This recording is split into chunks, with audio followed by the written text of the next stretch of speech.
king? And you never told us?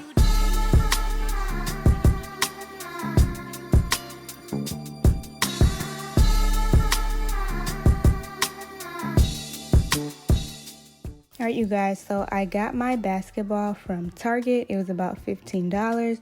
Then I also went ahead and picked up this 12-inch zipper.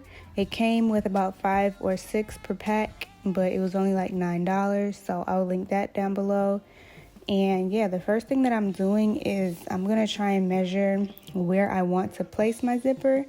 I do end up using a measuring tape. That way I can just get everything exactly how I want it. And so I measured from one side of the ball to the other, and that was about 15 inches.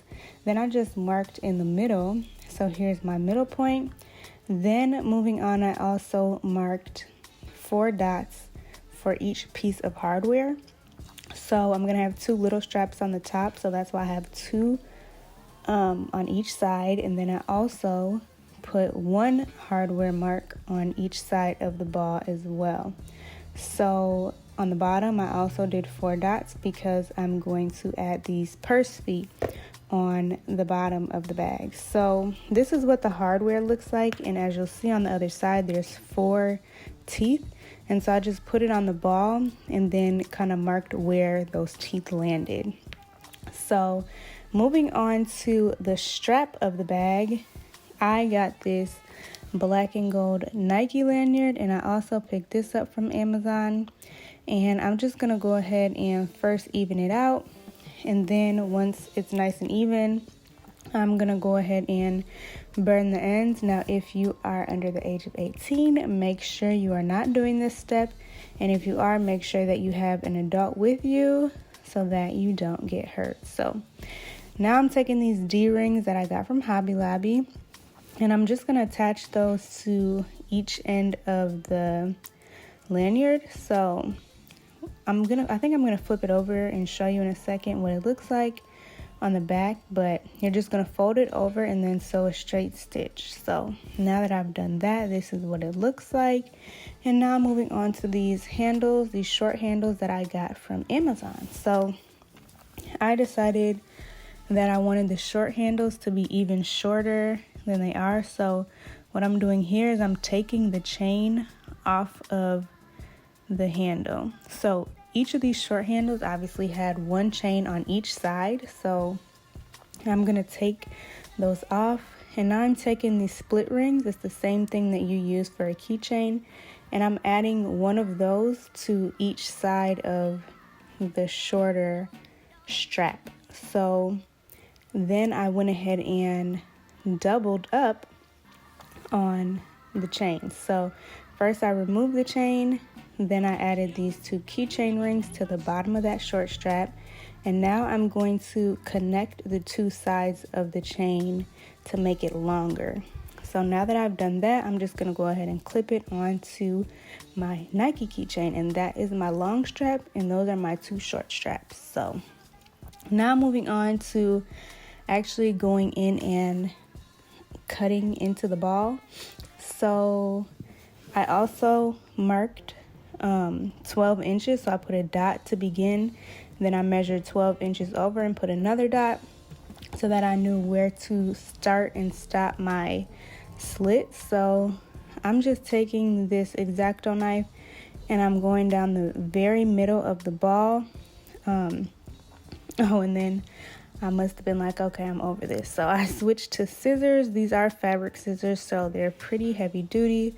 So it really wasn't that difficult to cut. So I'm just cutting open from dot to dot, and that's what it looks like. So now I'm going to move on to install the hardware. And taking those 4 dots that I already measured, I'm just going to slit into it. And you want to make sure that you do a slit that is long, not super long, but long enough for those teeth to fit in, because the teeth are not round, they're actually like longish.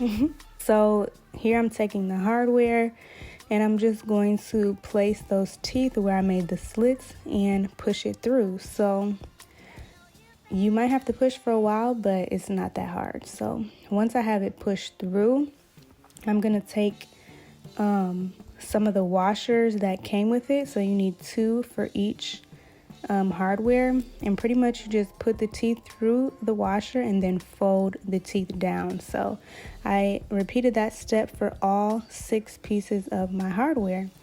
Now I'm just attaching my long Nike strap to each side of the bag. And yeah, I noticed that it was like rolling upside down, so I definitely had to fix that, but I'll show you guys that later on. So the next thing that I'm going to be working with is the purse feet, and these also had the little teeth in them, so I just made 2 slashes with my X-Acto knife where I wanted the feet to go, and then doing the same thing as I did with the other hardware, I'm just going to push those teeth through. And then these came with the circular washer, so I'm just putting that washer in there. Then I fold the teeth down so they're flat and everything is nice and secure. So now I'm taking that keychain O thingy that I attached to each side of the short strap, and I'm just opening it up and putting it onto these 2 hardware pieces on the top of the bag. And that's how I attach my short handle, so you can see that's how it looks. So this is what I was talking about. The ball kept like flipping upside down, and so luckily I had bought these screw back D-rings as well. So I'm just gonna put one of these on each side of the ball, right above the hardware on the side. So I just poked a hole, and then I pushed the screw out through the inside of the ball, and here I'm just cutting off some of that excess rubber so I have more area to screw this ring on, and then you just go ahead and screw it on. I did use a screwdriver to hold it nice and taut, and then I am tightening this D-ring as tight as I can get it. And then I'm gonna take this piece on the side and just connect it through that as well. So now you can see this doesn't move side to side as much. So now for the last step, the zipper, I wanted to just cut an opening for my zipper that was only 1/2 inch wide. So I'm pretty much using that 1/4 mark to put it in the middle and then make my dots for where the 1/2 inch ends. So I hope that made sense. But now I'm taking my X-Acto knife and I'm just slitting across the bottom. As you see, there's the opening, and then I'm gonna slit up a little bit, and I already cut one side, as you can see, but now I'm just gonna slit up a little bit so that I can fit my scissors in there. And then I'm just gonna go ahead and cut right along those dots that I made, and it's really pretty simple. You're just literally playing connect the dots with your scissors, and so it's really self-explanatory. I'm just gonna go ahead and continue to cut until I get to the other side. All right, so now that I cut it off, I was so proud of myself because the edges were super straight, but this is how it looks. And yeah, you can see those little washers inside. But now what I did is I took my measuring tape and I pretty much measured 1/4 an inch, and I put a dot every 1/4 of an inch. And now what I'm doing is I'm going in with this, I think this was a meat thermometer, but anything that you have that's pointy, you can go ahead and use that and just make holes in every hole. Then I'm taking this needle and thread. I use the thread that we used to use for like friendship bracelets, but I just threaded my needle, and now I'm gonna go and attach my zipper. So pretty much I just put my zipper on the inside of the bag. And the fact that I made those holes before I'm actually trying to sew, I think it just saved me so much time because I really didn't have to work that hard to push the needle through the thick basketball. So of course I'm going through the zipper and the basketball. And when you're going through the underside, it might take you a little while to find the hole, but once you find it, it'll slip through nice and easy. And this needle is just a regular hand stitching needle, but it's just the biggest one, so it had like a big hole for the thread to go through, and it's like much thicker than a regular small needle. So once I'm done with that, I'm just gonna cut off the excess, tie a few knots, and you're good to go. So I hope you guys enjoyed this video. If you did, be sure to give it a thumbs up and subscribe down below. I'll see you guys in the next one.